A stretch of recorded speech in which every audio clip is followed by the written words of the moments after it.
Magandang umaga. Here we go again. So this is going to be Taglish para dire-diretso. By the way, I'm a bond servant of God and ito yung pang-apat na araw or apat na sharing natin ng pagbabasa ng Bible, reading the Bible. And binabasa natin yung Matthew, and we're at chapter 4. Kapitulo 4. Mali yata yung Tagalog ko. Kapitulo 4. So, babasahin natin siya gamit ang salita ng Diyos na version ng Bible. And we are going to read the full chapter. Babasahin natin buong chapter dito. So, bago yun, pray muna ako. Quick lang. Real quick, para may guidance. Panginoon, Heavenly Father, thank you. Kakatapos lang ng Bible read ng KJV. So, salamat po. At na pinahintulutan nyo na nakapagbasa ako and matapos ko siya ng ayos and may distraction ng konti pero naibalik nyo ako. So thank you Father God. Dito naman po sa pagbabasa ng Bible po ulit, this time Tagalog naman para sa mga kapatid na Filipino and para mas madali namin maintindihan. Actually, both naman, English and Tagalog, medyo nasanay na kami. Kumbaga na-adapt na namin pati English language. So, Thank you Father God. Patnubayan niyo po kami, gabayan, at pangunahan niyo po kami. Kayo po ang ma-magnify sa inyong salita. Kayo po ang makilala, kayo po ang makita, kabutihan at pagmamahal niyo sa amin. Ang inyong desire na makasama kaming mga anak ninyo, adopted children of God who truly believe in you. Kasi yun lang talaga eh. Sinabi niyo, merong tupa sa kanan, merong kambing sa kaliwa. Yung mga tupa iaangat sa langit, yung mga kambing sa kaliwa mapupunta sa hell kasama ni Satan. So siguro ang prayer ko, Father God, hipuin niyo po yung mga puso ng medyo natakpan, na deceived ng kalaban ni Satanas na hindi makita yung katotohanan. Eventually, you'll be sending someone. Sigurado naman ako. The right person for them. Yeah, the right person for them. Definitely. Parang yung ginawa niyo po sa akin, hindi ko akalain na yung gang member na nakulong nung 12 years old pa lang siya. Tapos nakulong nung after niya makalaya. So, 16 years old, nakulong na naman. Tapos, siya pala magre-reveal sa akin ng mabuti niyong balita. So, unexpected. I was drowning in depression and anxiety, in sorrow and sadness, full of hatred inside my heart. Pero pinakilala niyo sa akin si Janet siya. Thank you so much. So, alam ko naman po na poprotektahan niyo rin kami sa kung anumang distraction o panggugulo, pang-aabala ng kalaban. And yun, pagkakatiwala ko na po sa inyo yung part na yun, so surrender ko na po. So, thank you so much. And nananalangin po kami sa matamis na pangalan ng inyong anak na si Jesus, Jesu Cristo, aming tagapagligtas. Siya lamang at wala ng iba. Amen and amen. Amen and amen. Alright, sorry guys, 3 minutes, pero mabilis lang naman din to. Mateo chapter 4, verse 1. May title dito, Tinukso ng Diablo si Jesus. So, very important to. Meron din other references here or correlated verses sa Mark chapter 1, verse 12 to 13, tapos Luke chapter 4, verse 1 to 13. Pero dito tayo, Mateo chapter 4, verse 1. Pagkatapos nito, dinala ng Espiritu si Jesus sa ilang para tuksuhin ng Diablo. Verse 2, noon ay nag-ayuno si Jesus ng 40 araw at 40 gabi, kaya nagutom siya. Fasting. He fasted. Our Lord Jesus Christ fasted for 40 days and 40 nights. 3, dumating ang manunukso at sinabi sa kanya, dumating si Satanas, the devil, at sinabi sa kanya, kung ikaw nga ang anak ng Diyos, utusan mo ang mga batong ito na maging tinapay. Kasi gutom ka na eh. Utusan mo ang mga batong ito na maging tinapay. Verse 4, ngunit sumagot si Jesus, sinasabi sa kasulatan, it is written, hindi lamang sa tinapay nabubuhay ang tao, kundi sa bawat salitang nagmumula sa bibig ng Panginoon, sa bibig ng Diyos. And every words that we're reading right now is the word coming from the mouth of the Father, and the word is God, was God. John chapter 1 verse 1. And John chapter 1 verse 14. You can read it. Basahin niyo po. Verse 5. Pagkatapos, dinalas siya ng Diablo sa Jerusalem, ang banal na lungsod, at pinatayo sa pinakatuktok ng templo. Verse 6. At sinabi niya kay Jesus, kung ikaw nga ang anak ng Diyos, magpatihulog ka sapagkat sinasabi sa kasulatan. Satan is quoting the scripture here. Sinasabi sa kasulatan, but here's what Satan is doing. He's quoting the scripture, but he leaves some parts. And those parts that he left out is an important part. But let me just read it back. Verse 6. At sinasabi niya kay Jesus, kung ikaw nga ang anak ng Diyos, magpatihulog ka, sapagkat sinasabi sa kasulatan, uutusan ng Diyos ang kanyang mga anghel na iingatan ka, bubuhatin ka nila upang hindi tumama ang iyong mga paa sa bato. There's a missing line there on that specific scripture. Ganun niya, binabaloktot ni Satanas yung scripture. Verse 7. Sinagot siya ni Jesus, sinasabi rin sa kasulatan, and it is also written, huwag mong subukin ng Panginoon ang Diyos. Verse 8. Muli, dinala ng Diablo si Jesus sa isang napakataas na bundok. Ipinakikita niya sa kanya ang lahat ng kaharian sa mundo at ang kadakilaan ng mga ito. So, Satan is trying to tempt God. Parang tayo rin. tayo tinatempt din tayo ni Satan. Di lang natin na-recognize. O, importante ang maganda ng bundok, di ba? O, makapunta ka dyan, ang ganda ng beach, di ba? O, makapagbakasyon ka dyan. O, tignan mo yun, hindi na, yung tao na yon kaibigan mo, pero ngayon, mas angat na siya sa'yo. Ang dami niya ng pera, dami niya ng kotse, dami niya ng motor, dami niya ng ari-arian. Dami niya ng pag-aari, bahay. Tempting us with all the things of the world. And Satan is doing the same thing here. Ginagawa din ni Satan yung same thing. Paano tayo tinatempt ngayon? O paano naman tayo weak, nahuhulog sa temptation ni Satan? The scripture is telling us that our Lord Jesus Christ is too perfect, Satan cannot deceive him as well. Now, let's go back. Verse 9. At sinabi ng Diablo kay Jesus, ang lahat ng iyan ay ibibigay ko sa iyo kung ikay magpapatira pa at sasamba sa akin. If you bow down, if you kneel down and worship me.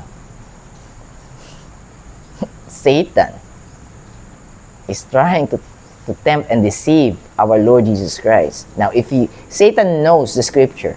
He knows how to quote it and he knows how to twist it. Satan knows it. But why are we going to believe Satan? Or why are we going to trust Satan? Bakit natin siya pagkakatiwalaan? Kung pwede naman tayong bumalik sa salita ng Diyos. Hebrews chapter 4 verse 12. Basahin niyo po. Hebrews chapter 4 verse 12. If I'm not mistaken, John chapter 5 verse 3 as well, saying to study the scripture. And 2 Timothy chapter 2 verse 15. Now, let me continue. Tuloy lang po. Ngunit sumagot si Jesus, lumayas ka, Satanas. Get thee behind me. Sapagkat sinasabi sa kasulatan, sambahin mo ang Panginoon ng iyong Diyos at siya lamang ang dapat mong paglingkuran. Verse 11. Pagkatapos nito, iniwan siya ng Diablo. Napaka-powerful nitong verse 11. Pagkatapos nito, iniwan siya ng Diablo. Pagkatapos siyang subukin ng Diablo, itempt ng Diablo ni Satanas, the devil, but the Lord, our Lord Jesus Christ, rebutted with scripture. Rebutted with the word. And the word that he quoted, our Lord Jesus Christ quoted the Old Testament here. Because the New Testament weren't written yet. On these days. Sa mga araw na to. Napaka-importante verse 11. Pagkatapos nito, iniwan siya ng Diablo. James chapter 4 verse 7. Submit yourselves therefore to God, resist the devil, and he will flee from you. The devil is pulling up scriptures. Our Lord Jesus Christ is pulling up the scripture correctly. The devil twisted the scripture. Binaluktot niya. Nag-iwan siya ng linya na napaka-importante, vital doon sa verse niya. Ay, di ko lang maalala kung ano yung exact verse sa Old Testament yun. Kung saan pinulap ni Satan yun. But, Jesus, don't tempt the Lord your God. Alright, tapos ko yung verse 11. Pagkatapos, 10 minutes. Pagkatapos nito, iniwan siya ng Diablo, dumating ang mga anghel at naglingkod sa kanya. Verse 12 na tayo, pero sa verse 12, may title, sinimulan ni Jesus ang kanyang gawain. Interconnected or correlated sa Mark chapter 1 verse 14 to 15 and Luke chapter 4 verse 14 to 15. Alright. Verse 12. Nang mabalitaan ni Jesus na ibinilanggo si Juan, bumalik siya sa Galilea. Verse 13. Ngunit hindi na siya nanirahan sa Nazareth, kundi sa Capernaum, isang bayan sa baybayin ng lawa ng Galilee, seashore of Galilee, at sakop ng Zebulun at Neftali. 14. Sa ganitong paraan ay natupad ang sinabi ni Propeta Isaiah, verse 15, ang mga lupain ng Zebulun at Neftali ay babaybayin ng lawa, verse 15, ang mga lupain ng Zebulun at Neftali sa baybayin ng lawa sa kabila ng ilog Jordan, Galilee ng mga Hentil. Verse 16, ang mga taong nabubuhay sa kadiliman ay nakakita ng matinding kaliwanagan. It's fulfilling a prophecy from the prophet Isaiah. Alright. Verse 16, right? Ang mga taong nabubuhay sa kadiliman ay nakakita ng matinding kaliwanagan at kahit sila'y nanahan sa lilim ng kamatayan, sila ay maliliwanagan.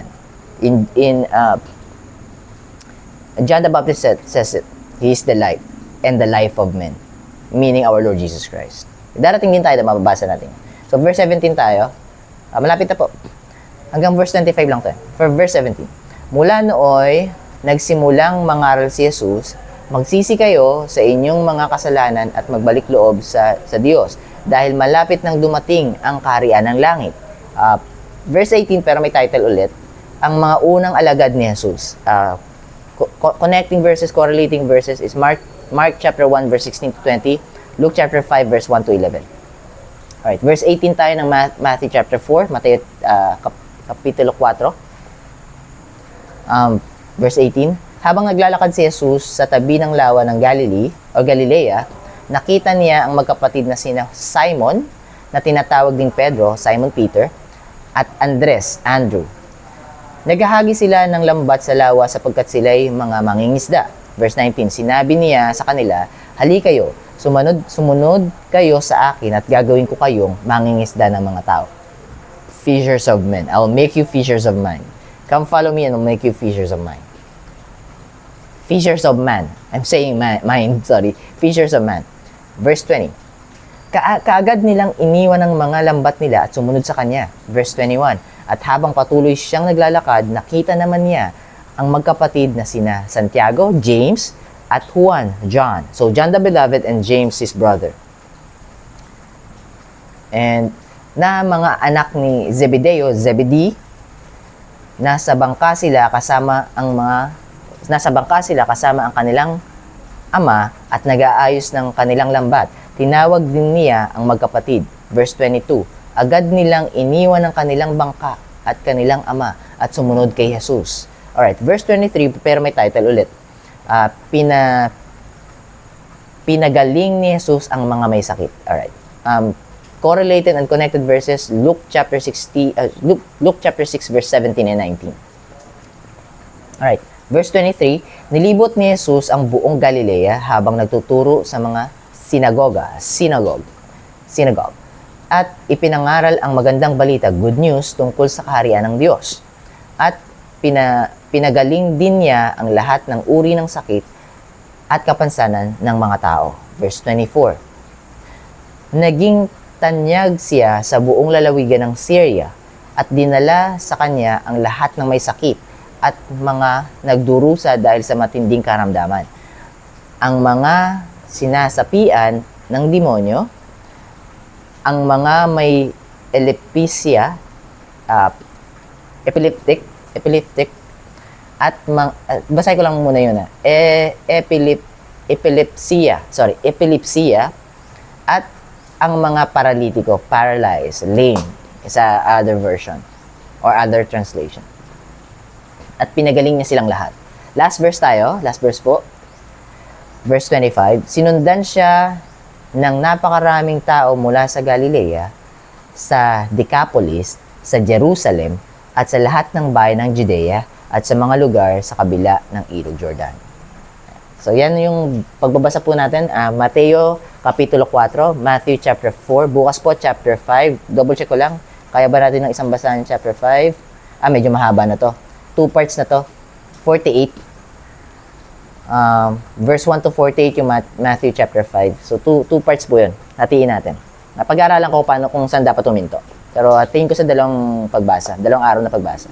But anyways, sa mga Filipino natin na mga kapanood ito, Filipino na kapatid, Tagalog naman, tingin ko na-gets nyo naman, marami po tayo napulot dito, especially ng deception, trying to tempt God.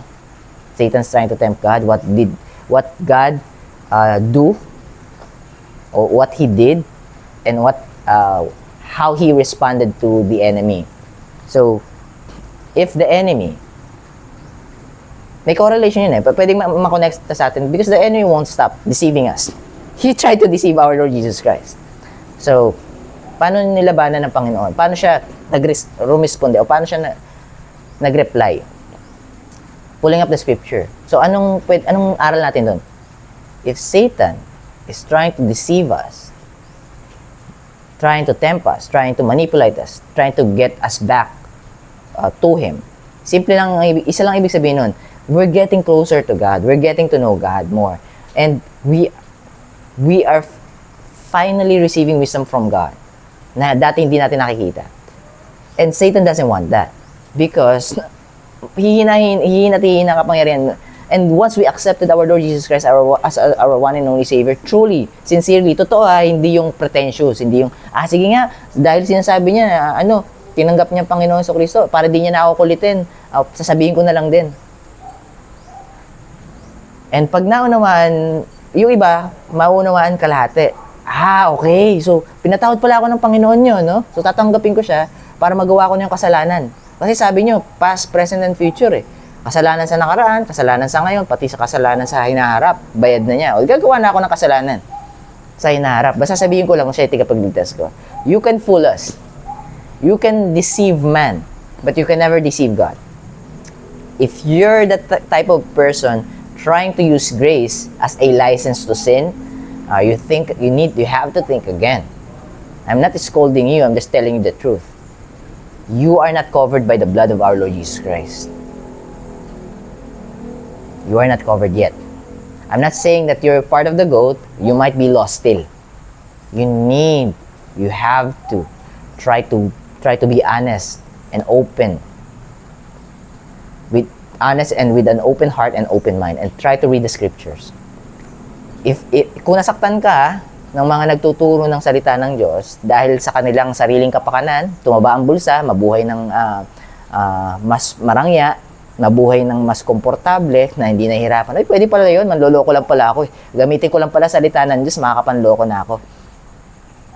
If you've got hurt, it's okay, it's fine. Ayos lang yan. But try to be honest. Try to be honest. Tanungin mo yung sarili mo. Did God hurt me? Ang Diyos ba nanakit sa akin sa part na yun? Or did a man use the word of God or is that man has been deceived by Satan to be of the world? Gusto lang ng pera. Gusto lang na masaganang buhay. Gamitin ko yung salita ng Diyos. If you're going to be honest to ourselves, is that really the action of God? Now, how can you prove yourself? How can you prove it to yourself? Read if our Lord Jesus Christ is really thinking that same way. Where should I start?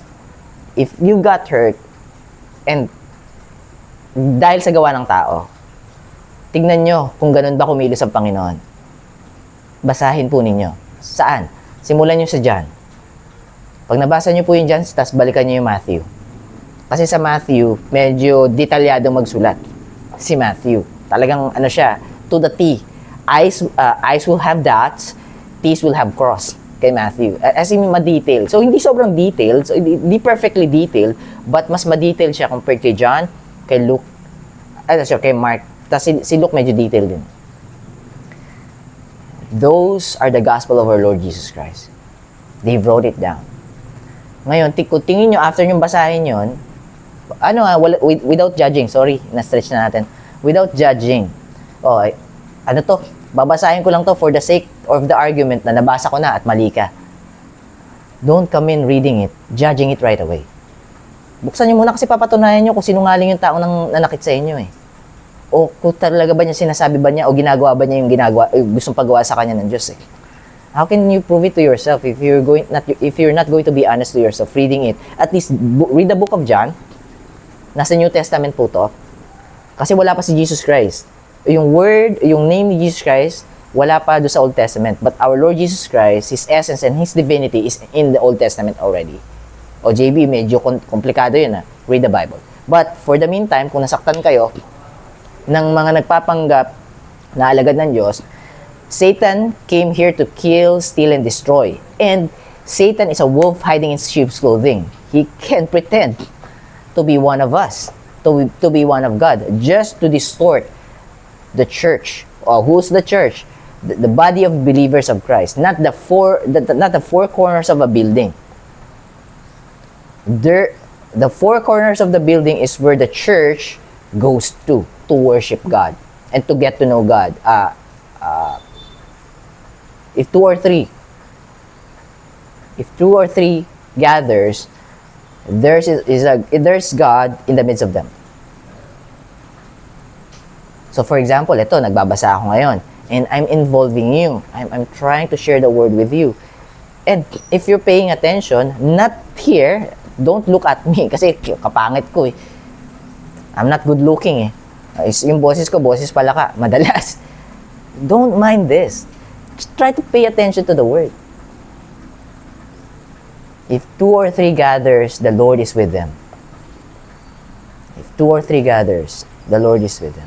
Now, going back, basahin niyo po. Pag nasaktan kayo, napagsinungalingan kayo, tingin niyo, ginamit yung salita ng Diyos para makinabang, it's not the action of God. Now, don't just believe what I've said. It's not the action of God. Prove it to yourself. I'm imploring you. I don't want to beg because the truth is the truth. I don't want to beg for the truth. I'm just pleading. Nakikisuyo, nakikiusap. Na kung nasaktan kayo before at yun yung dahilan kung bakit kayo hindi na naniniwala sa Diyos at ba't kayo atheist na, it's okay. It's okay. Kasi may gagamit at may gagamit, may magmamanipulate, may magkocontrol, may opposition. But try to check. My argument is this. If you found out in the 4 gospel of Mark, Matthew, Luke, and John, and if you found there na yung action nung nagsasabing tagasunod, servant siya ng Panginoon, at nasaktan kayo nun, tignan nyo kung ganun talaga kumilos ang Panginoon at kung yun ang sinasabi ng Panginoon sa kanila. Or kung nag-match ba. What I mean is, tignan nyo kung nakinabang ang Panginoong Hesukristo sa aral niya. Makamundong pakinabang. Tignan nyo lang po. Makisuyo lang. Ngayon kung hindi pa, kasi pwedeng hindi rin ako naman yung gagamitin ng Panginoon para mangusap sa inyo eh. But just in case, na medyo parang nagme-make sense yung sinasabi ko, try it. If you don't want to, you don't have to. If you don't want to, you don't have to. Maybe hindi itong salita ko yung magko-convince sa inyo para silipin man lang. At patunayan sa inyo na tama yung pagkakaunawa nyo na ginagamit ng ibang tao, yung tao na yun na nanakit sa inyo, ang salita ng Diyos. Tapos ganun din ang Diyos, same lang din. Or, magkasalungat ba sila? So, if magkasalungat sila, ibig sabihin, that's the work of the devil. Galaw ng demonyo yun para ikaw matulak palayo sa Panginoon. Deception yun. Anyways, 24 minutes up. Pray na lang po ako. Closing prayer tayo. Thank you, Father God. Sa revelations mo, actually, reminders po ito eh. So, thank you for reminding me. Ako din po, mismo, nare-remind. So, thank you so much. Maraming salamat po sa paggabay nyo, sa pangunguna nyo sa amin, at kayo nandito sa amin, you're with us. Sigurado po ako.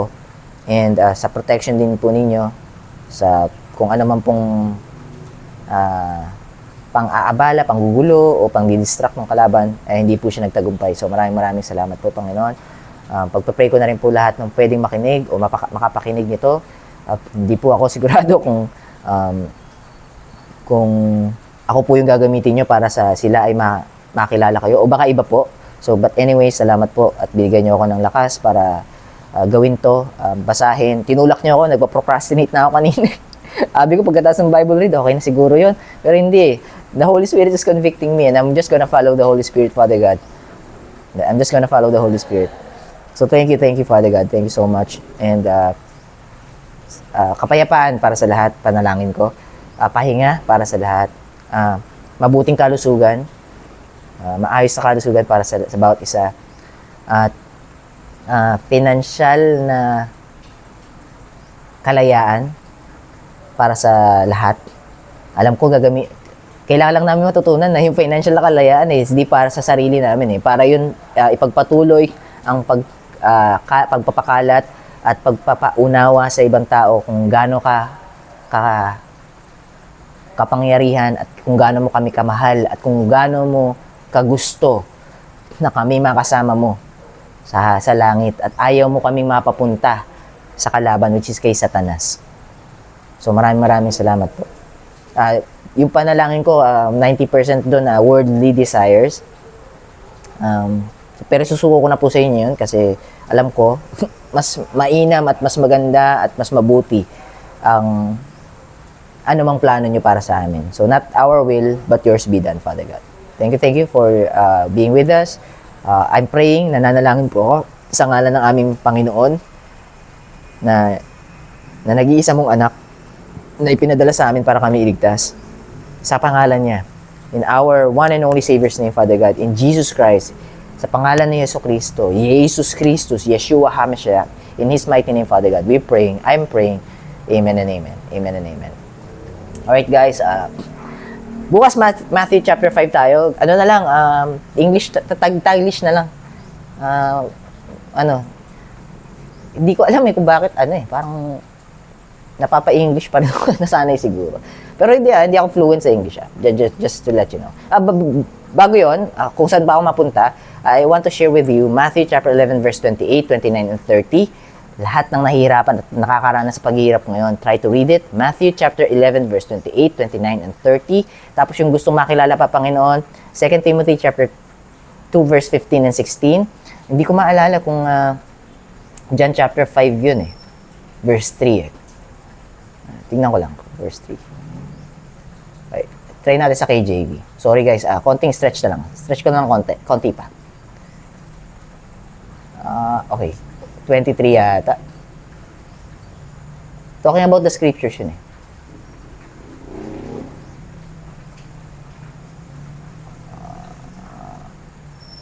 hindi 23. Hindi kaya first John. Saan ko ba sinisi? 39. Search the scriptures, for in them ye think ye have eternal life, and they are they which testify of me. Search the scriptures, and you will be able to find our Lord Jesus Christ there, because the scriptures testified of our Lord Jesus Christ. John chapter 5 verse 39. Verse 3 naisip ko na wala yung 9, so 39. Buti na lang nag-scroll daw tayo. So 2 Timothy chapter 2 verse 15 and 16. Yung 16 importante 'yon. Pero importante rin yung verse 15. And John chapter 5 verse 39. Search the scriptures. And yung sinabi ko kanina, James chapter 4 verse 7. Submit yourselves therefore to God, resist the devil, and he will flee from you. Sige, 30 minutes na natin to. James chapter 1 verse 19. Wherefore, my beloved brethren, let every man be swift to hear, slow to speak, slow to wrath, quick to listen, slow to speak, slow to anger. God bless you guys. Keep safe. I'll be seeing you tomorrow. Not tomorrow. Sa susunod na Bible read ng Tagalog. Bye for now.